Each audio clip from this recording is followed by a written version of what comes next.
හෙට සීට්ටුව දානවා. වෙන්දේසි සීට්ටුව මොකද කරන්නේ? ඉන්නවද කෑල්ලකට? ඔව්. ඈ?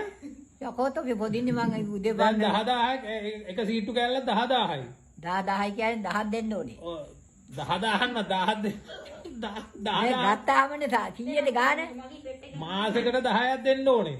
10000 දෙන්න තියෙනවා අපි දෙන්න භාගේ දාමුද? 10ක් මං දෙන්නම්.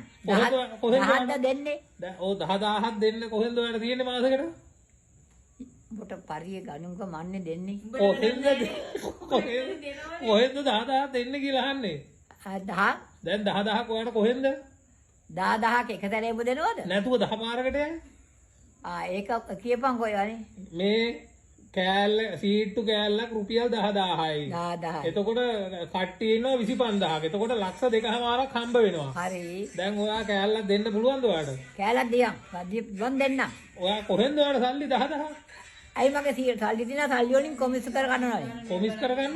ඔව්. ඒ කියන්නේ සල්ලි දෙනකොට කොමිස් කරලා ගන්න සල්ලි ගන්නවා. කරලා ගන්න ඕනේ. මොකද කොමිස් කරගන්නේ? යකෝ. ණය තිබුණොත් දැන් ඔයාට 10000ක් හොයාගන්න පුළුවන්ද? 10ක් එක සැරේ දෙන්න බෑ. එහෙනම් සීට්ටුවෙන් අයින් කරනවා. ඔයා සීට්ටුවට ගන්නෑ.